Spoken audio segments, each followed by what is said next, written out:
नाज़रीन, ये किस्त एक बहुत बड़ी जंग और एक अजीम अलशान फतह पर मबनी है। किस्त का आगाज़ होता है और हम अमीर शेर को और सलाहुद्दीन को एक साथ दुश्मन पर भारी होते देखते हैं। कारा तेगन भी बहादुरी से लड़ता दिखाई देता है। फिर वो मंजर दिखाया जाता है जब कारा तेगन का काफिला बुरुक्त शेरको के काफिले तक पहुंचा था और कारा तेगन ने सबको इस बुजुर्ग की दी हुई जहर तोड़ दवा देकर उनकी जान बचाई थी।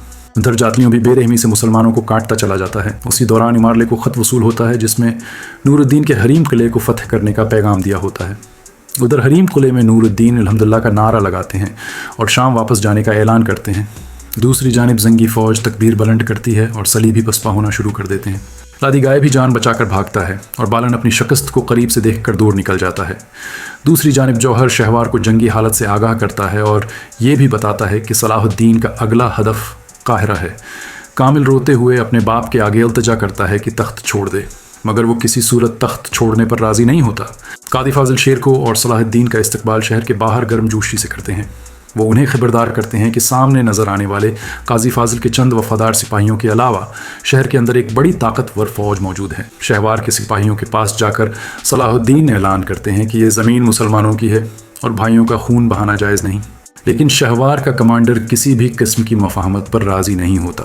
इस पर सलाहुद्दीन के हुक्म पर दोनों फ़ौजें आपस में गथम गथा हो जाती हैं। सलाहुद्दीन उसे यकीन दिलाते हैं कि मामले को बातचीत से हल करने की कोशिश की जाएगी। दूसरी जानिब शहवार हमें खफिया रहदारियों से भागता नज़र आता है। इसी दौरान शमसा वहाँ पहुँचती है और शहवार को ढूंढने में मदद करती है क्योंकि वो शहर के सभी खफिया रहदारियों को जानती होती है। शमसा की मदद से शेरको और सलाहुद्दीन शहवार को ढूंढ लेते हैं। सलाहुद्दीन उसे हथियार डालने का कहते हैं, मगर वो गुरूर की दीवार बनकर तुझसे मुस नहीं होता। इस पर शेर को पूरी क़ुव्वत से तलवार के साथ उसकी गर्दन पर वार करते हैं। कामिल अपने बाप को मरता देखकर चीख उठता है। फतह पाने के बाद सलाहुद्दीन और शेर को मुतमईन नजर आते हैं क्योंकि 2.5 सदियों बाद जंगी फातिमी हुकूमत के बीच खड़े होते हैं। अमद को मुतहद करने का यह सही वक्त होता है। कुछ देर बाद शेरको और यारुकी के दरमियान माली गनीमत के हवाले से बहस छिड़ती है, मगर सलाहुद्दीन ऐलान करते हैं कि वो सारा माल जंगी फ़ौजियों की बजाय मिस्र की आवाम को दिया जाएगा और वो अपना हिस्सा भी मिस्र की आवाम के नाम कर देते हैं। दूसरी जानिब अमारले खुदा से मुआफ़ी मांग रहा होता है कि वो कुद्स के काबिल न बन सका और नूरुद्दीन शाम में जश्न की तैयारियों और बेवाओं के लिए ख़ास इंतज़ामात करने का हुक्म देते हैं।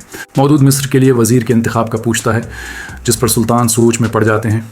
इधर काहिरा में एक नौजवान सलाहुद्दीन को मारे गए पत्थर के लिए मुआफ़ी मांगता है, मगर सलाहुद्दीन उसका हाथ थाम लेते हैं और कहते हैं कि गलतियाँ इंसानों से होती हैं, असल बहादुरी सबक सीखने में है। वहाँ लतीफ़ खलील के ज़ख्मों पर मरहम रखने लगता है तो खलील दोस्तों से तराना गाने की फरमाइश करता है ताकि तकलीफ़ कम हो सके और वहाँ मोहब्बत और बेमिसाल दोस्ती का मंजर देखने को मिलता है। कुद्स में सलीबी फ़ौज अपने ही बादशाह के ख़िलाफ़ खड़ी हो जाती है। कमांडर अपने बादशाह का ये कहकर मजाक उड़ाता है कि उसके बस्तर के पास जंगियों की दी हुई भीख मिली थी, वो क्या उनके लिए कुछ करेगा। सारे सिपाही उस पर हंसने लगते हैं तो अमारले गुस्से से कमांडर का सिर काट डालता है।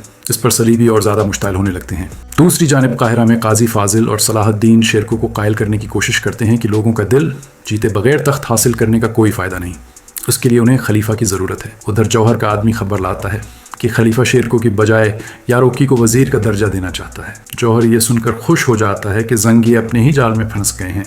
हम देखते हैं कि बस्तर मर्ग पर खलीफा अपनी सियासत दिखाते हुए एक तरफ काजी फाजिल को ये कहकर रवाना करता है कि वज़ीर यारोकी बनेगा और दूसरी जानिब कामिल को अपने बाप का तख्त हासिल करने के लिए शेरको को तख्त से दूर रखने की तलकीन करता है। दूसरी जानिब कारातिगन नवाम में सोना और राशन तकसीम कर रहा होता है कि वहाँ मौजूद यारुकी के सिपाही अपना हिस्सा लेने को बेताब नज़र आते हैं। कारातिगन उन्हें समझाने की कोशिश करता है कि कुछ बड़ा हासिल करने के लिए छोटी मोटी कुर्बानियाँ देनी होंगी, लेकिन यारुकी के लोग आपे से बाहर हो जाते हैं। कशीदगी बढ़ने पर तीनों उमरा वहाँ पहुँचते हैं।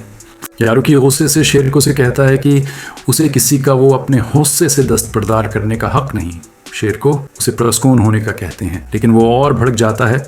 सलाहुद्दीन उनके दरमियान आने लगते हैं कि शेरको उन्हें मना कर देते हैं और यारुकी को खबरदार करते हैं कि तख्त के लालच में कवानीन के खिलाफ वर्जी न करें। यारुकी गुस्से से सुल्तान का अगला हुक्म मिलने तक अपनी फ़ौज समेत काहिरा छोड़ने का कहकर वहाँ से चला जाता है। शाम में नूरुद्दीन को खलीफा करके फैलाए गए फितने का खत मिलता है। नूरुद्दीन फौरन मौदूद को अमीर शेरको के वजारतनामे का खत देकर वहाँ से रवाना करते हैं। दूसरी जानिब बालन सबीला से माजरत करता है कि वो लॉर्ड जोन को बचा न सका और लॉर्ड गाय भी बजा है। अमारले मिस्र में होने वाले वाक़या के बाद बाद लॉर्ड गाय को फौज का नया कमांडर बना देता है। ये देखकर विलियम्स हैरान रह जाता है। एक और मंजर में बालन और विलियम्स एक साथ दिखाई देते हैं।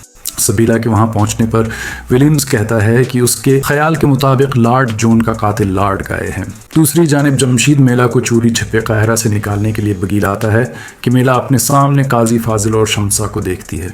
एक मंजर में दिखाया जाता है कि काजी फाजिल ने जमशीद को धमकाकर मेला को पकड़ने में उसकी मदद हासिल की थी। शमसा मेला की गर्दन पर खंजर तान देती है, लेकिन काजी फाजिल उसे रोक देते हैं। दूसरी जानिब सलाहुद्दीन अपने चचा को जल्दबाजी से मना करते हैं, मगर शेर को किसी भी फितने के फैलने से पहले तख्त का फैसला करना चाहते हैं। वो अपने लोगों को भेजवा कर काहिरा की गलियों में ऐलान करवाते हैं कि वो मिस्र के नए वजीर हैं। यारुकी का सिपाही ये खबर फौरन उसे पहुंचाता, जिस पर वो कहता है कि अब काहिरा में बहने वाले खून की जिम्मेदारी शेर को पर आएगी। और मोनिफ एक्सप्लेन को लाइक और सब्सक्राइब करना मत भूलें। आपकी मोहब्बतों का बेहद शुक्रिया। मिलते हैं एक नई शानदार वीडियो में, तब तक के लिए अल्लाह नगहबान।